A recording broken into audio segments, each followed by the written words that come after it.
tremendously. In fact, they help us with the recruitment of students. Every fall and spring, we have information sessions where they lead. We talk about information about the institution, but they talk about specifically the job opportunities and the pathways to get those jobs. First Energy stepped up. They pay for the tuition and books for the students. We have a Power System Institute program with them where half of the first half of the week they're in classrooms at Pierpont. The second half of the week they're at First Energy facility. And we have a 100% job placement rate with First Energy. The students typically graduate on a Friday, go to work on a Monday. I mean, so I guess what I'm saying to you all is I think it's important to make sure that industry are intimately involved in designing the curriculum because they know the needs, what they need, and we're adhering to that.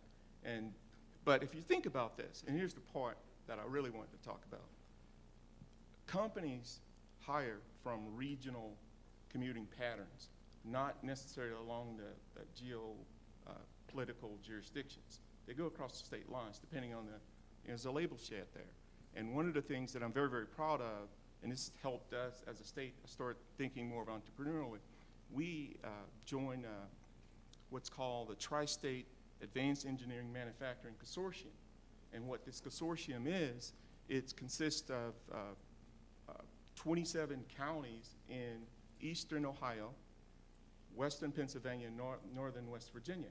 It's composed of, and we meet on a quarterly basis to not only look at the local needs, but we're looking at the regional workforce needs. And so this consortium consists of 26 higher education institutions, 14 workforce development boards, as well as industry. We're talking about companies that we meet quarterly with: Chevron, IBM, Lincoln, just to name a few. And the whole ideal there is that we are partnering to support clear and accessible pathways for people for jobs in energy and advanced manufacturing. A quick example that I'll give you, this past summer, we teamed up with another community college and worked with Murray Energy, formed a partnership. We have similar curriculum, irregardless of which college you start at, you can get a job with Murray Energy in mine maintenance technology. And the uniqueness of this program is that the students that are enrolled in the program also have a part-time job at Murray doing their duration in the program. If you think about that, it makes a little sense. It's a win for the student because now they're getting their feet wet, understanding what the needs are and whether or not they want to go forward with that particular job opportunity. It's a win for us as a college because we're providing an avenue for students to get connected to jobs. And it's a win for Murray because now they have a pipeline of employees for the future. In fact, I was talking with Mr. Murray, who's the president of the organization. He was saying that they will have positions available for the next 15 years for That's graduates great. Of the program. I mean, those are the types of things that we have to begin to do at our institutions, providing those pathways for people. I absolutely agree with you. I think it's one of the things that, being in New York City like I am at BMCC, I'm constantly connecting to larger associations, larger organizations, and my main goal is to try to build these types of relationships, which haven't existed with our entrepreneurship degree program that's actually been around as a degree, a two-year degree for 15 years.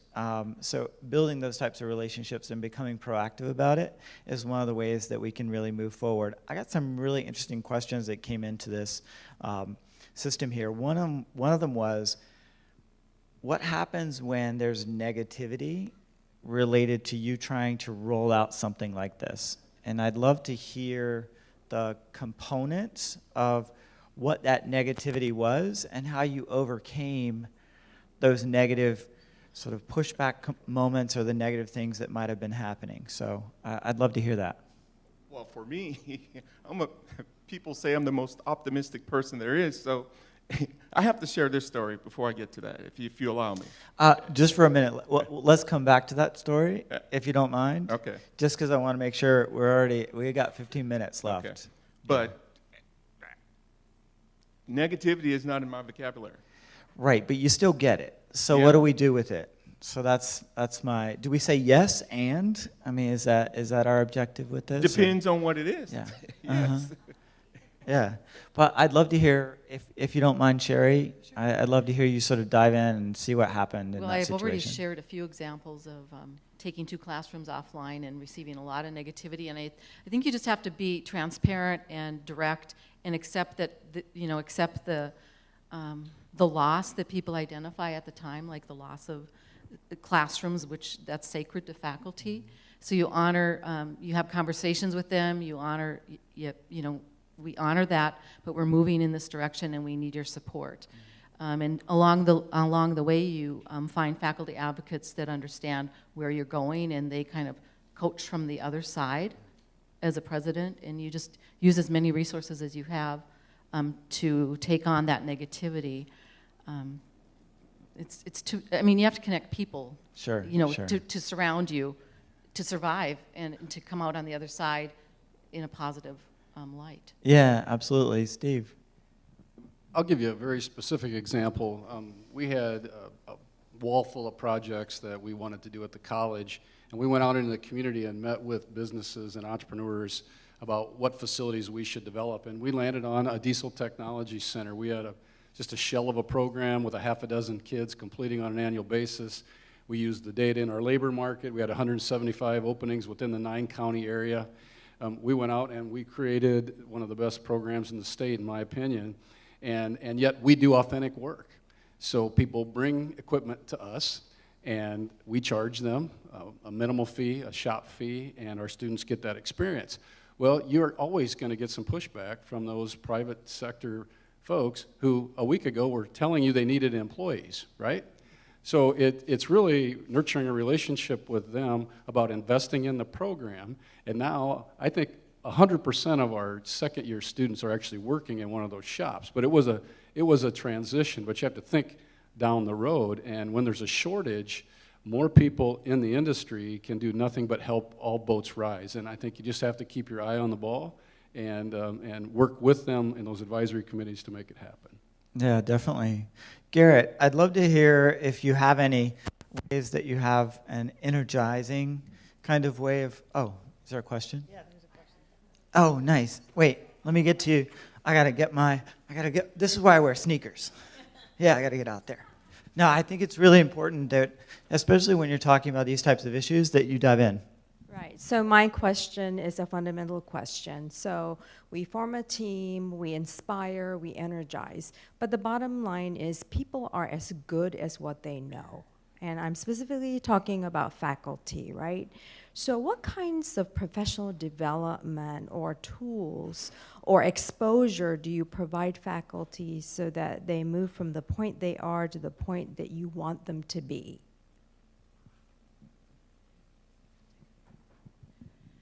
Since I'm in a district of 10 colleges, after a few NACCE conferences, I thought, how are we going to spread entrepreneurship across this district? So this is a strategy beyond my college, is that I would connect with all the colleges, like my colleague Paul Dale from Paradise Valley. The two of us have been faithful in attending NACCE, and he brings faculty, I bring faculty, so we convene those faculty. But I took it upon myself to create an event where faculty from across the district, I'd invite the business faculty, first off, to an event once a semester. And it was the legacy event. And it wasn't about creating a legacy, it was about the legacy golf course. And I actually bought the appetizers, and we would create an open agenda, and we'd invite the faculty from across the district to the legacy golf course in the evening in November and in April, and I would pay for it. And they would have conversations about what they were currently doing in the space of business development and entrepreneurship. Now it's expanded to include interdisciplinary conversations. So we have faculty from across disciplines that are invited to this legacy event, which I'm now hosting in my home in November. But that's a way to break down, to help faculty move forward with entrepreneurship and influence each other. So instead of us coming from on top, bringing professional development in, it's faculty having conversations across the district to move the agenda, to also move the interdisciplinary entrepreneurship concept that you asked the question about, Bree, to do it through the grassroots of the faculty versus trying to move something through the president's point of view. So that's been a successful venture that I've supported, and it's just been, we're looking forward to our next legacy event. Great, Chair. I appreciate that example. Yeah. I'd love to address this one. So first of all, I think NACCE. Bring them here, right? I mean, if you can see what's going on at some of these other institutions, it's a great opportunity for people. So come, bring them here. They can't be what they can't see. And I truly believe that. I believe that for our students. I believe that for our faculty. I believe that for people who want to grow in their careers to advance, academic positions. They can't be what they can't see. And so often, especially we're in a rural area, our people come to work at one institution. They work at one institution their whole career, and they don't know how it's done anywhere else except right here. And how it was done here 25 years ago is how it ought to continue to be done. That's never going to work. So if you can't hire and have people change over and have a regular sort of influx of new blood, then I think you have to create an infusion in your existing people on a regular basis. So one of the things that I've done, and I've done this at 3 institutions now, and it's been probably the one thing that people have come back and actually thanked me for doing, and that was peer review trips. So we find an institution that's doing something really well that we want to do or that we think we need to move the needle on, and I take a team and we go visit them. I call the president. Thank goodness I know, a lot of you all. I can call people and say, hey, you do this really well. Could we come and spend a day with your team? And we want you to get something out of it too, so we can share ideas and best practices, but we want to learn what you do and how you do it. And I have never had anybody turn me down. So I think that's a really powerful tool. And really, it's no more expensive than if we go to any kind of conference. And most of the time, our host schools are just delighted to be a part of that. The other thing that I wanted to mention about this is I believe that you form an organizational structure to get the results that you want to get. And so at Hawking, for example, we had deans, but we didn't have anybody really that managed the programs. And so we put in place a program manager for every single program on our campus. And we did it, we have a union. These are non-union positions because they actually supervise the faculty in those programs. So we have had to do it with attrition and as new programs come on, and in some cases where we had separately accredited programs. But by doing that, those program managers are really taking a lead, and that lead has been really important in creating the change. And most of those program managers are new people to the organization. We've had significant turnover in the last 4 years, partially because people could retire, and when we made it clear that you no longer work 26 hours in a full-time job at our institution, you actually worked 40. Some folks thought it was better to go to work someplace else, like their own businesses that they were running. And then adjunct for us, which was a great win for everybody. So we had a lot of that type of change that happened, but this NACCE conference, these peer review trips, and then building an organizational structure to really get you the results you want were keys for us. Yeah, excellent. I like the breakdown of that too, because I love that. Hopefully, my president is going to see this video, so she's hopefully very excited about this prospect too. Focus on business and job creation, and number 5 is share stories for events. We've talked a little bit about some of those events that you've structured and created in different situations and ways that you pulled it out, but I'd love to hear, we also talked about job creation in relationship to connection to industry. Is there a specific job creation combination of things that you've put together, aside from creating, well, not aside as in not important, but just as another piece other than just creating a degree that links into a specific industry? Are there other situations where you've seen job creation directly link to what you do at your colleges? And is there a way that you've been able to track that? Because you talk about actually making job creation. What does that look like? Anyone have anything off the top of their head? That question? Yeah, I know it's a tough question because it's about metrics, right? So let's talk about metrics for a second, and let's talk about what do you use for metrics of success in relationship to the pledge. How about that?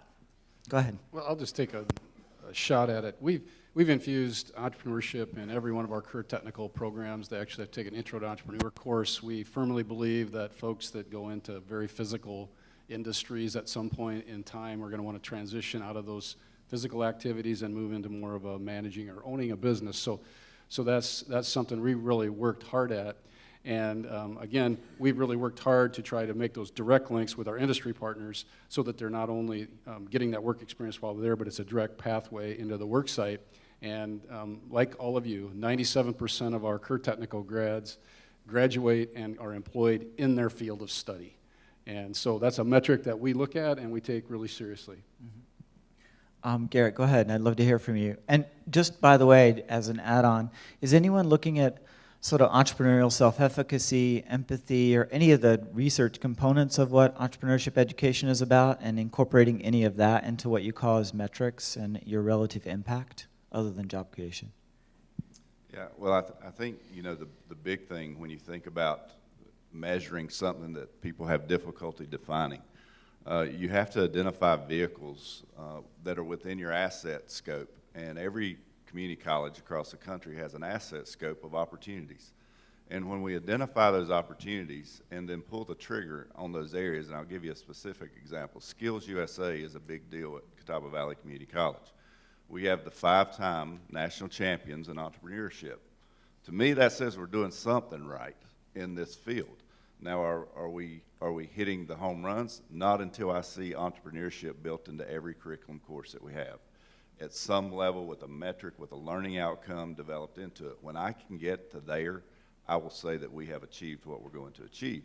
But the excitement that is built around our national championships, we bring those and we celebrate them just like if we'd have won the national championship in baseball or football. We have banners, we have big gatherings, we talk about this throughout our community.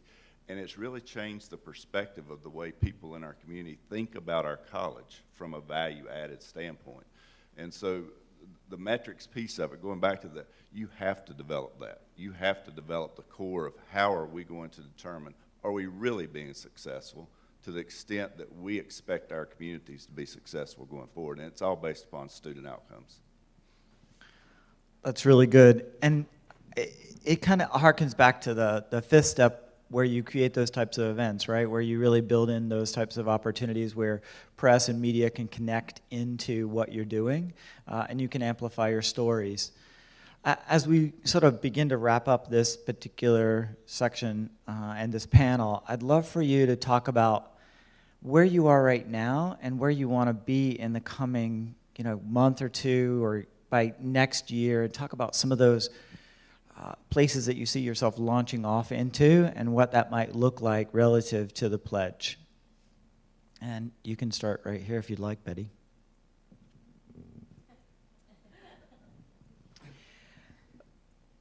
We still have a few programs that don't have institutes built into their curriculum, so we're looking to continue to expand and go down the path we're on. I think this new model with our business program being performance consultants to our entrepreneurial ventures will continue to grow. We're on the front edge of several things. I mean, we're well into part of our program in entrepreneurship, but we're also on the front end of a lot of it. So I think our key now is to stay with it and not give up. There will be things that work, there will be things that don't work, and when they don't work, we should celebrate them as well because we learn from them and not be afraid of that. Because if we're not pushing ourselves throughout this process of new things, enough that we can fail once in a while, then we're really not taking the kind of risk that's going to get us to really move the needle.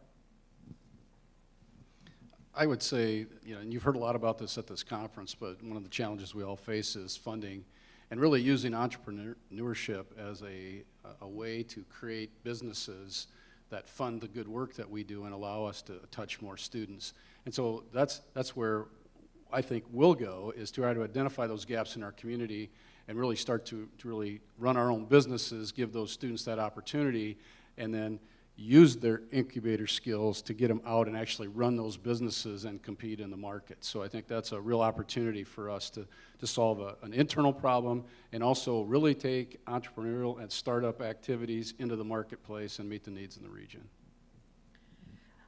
My goal for the future is to influence not only at my college but across the district that we actualize an interdisciplinary studies program at Maricopa Community Colleges. We currently have it as a proposal.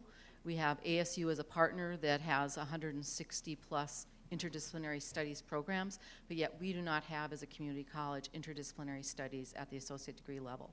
And I believe entrepreneurs need interdisciplinary studies to launch from. It's very important that they're able to look at multiple disciplines as they create their educational platform. So that's one of my goals, and then to have a venture pitch competition that's not only at one or two of our colleges, but is district-wide. And this spring in March, 6 of our 10 colleges had students participate in a venture pitch.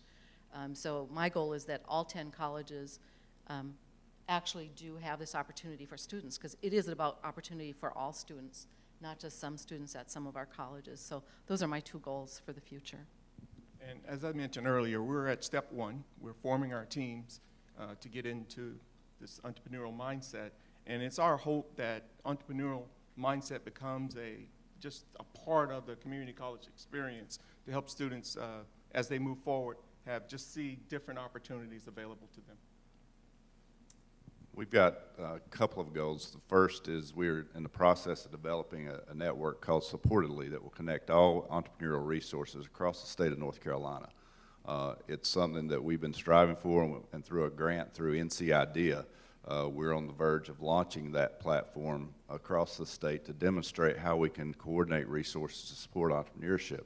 But my ultimate goal is to be questioned by the Department of Education and my accrediting bodies about the control chaos that we're creating at our college and how we are not doing things the way it's always been done, and we're creating things that solve problems in our community. And I think when we get there, I will have reached that ultimate vision of what entrepreneurship looks like in a community college.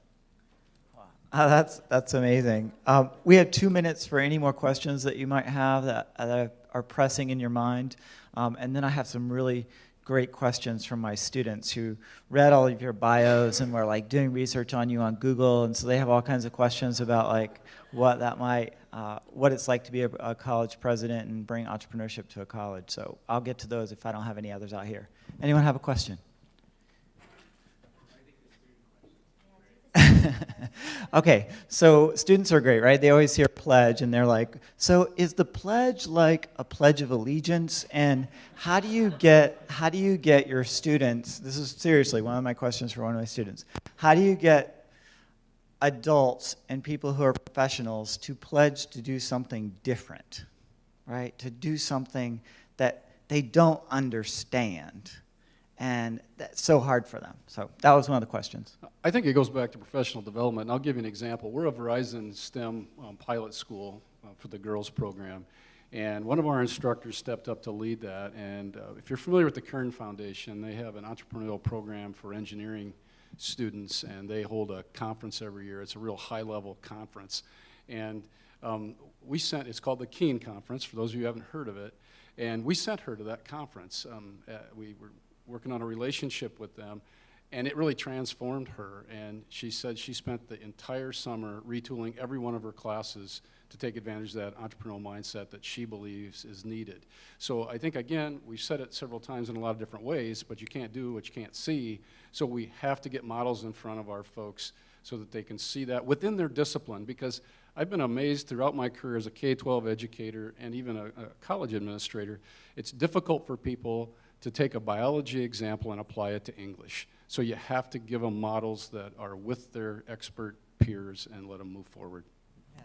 I love that. I love that. The other question that I thought was great was, okay, so these guys are presidents and gals are presidents of colleges, and I really want to know if they had to take a class and they were going to take a class that was going to be something that they just didn't know at all, what class would it be, and how do you think it would relate to entrepreneurship? And so you have to take a class on the campus. So in other words, you're president sitting in a classroom with all the other students. What class would you take? So to go back to school on your campus. I'd probably take our get in our tool and die program. There's just lots of neat technology there, and you'd really get in front of all these STEM programs. You know, we just bought a new water laser cutter, and that's probably where I'd go. I'd take web and app design. That's the area where I feel like I went to the blog session here at NACCE. That's an area where I think no matter what business or industry you're going to be in, if you're an entrepreneur, you better be a promoter first and foremost, and you better know how to do all that. Right. I would be in class with Steve, tool and die. I love to design things and think of new ideas. Ditto. I would do the same thing. Everybody's I like going working into with my hands. Yeah, everybody's going into shop class, right?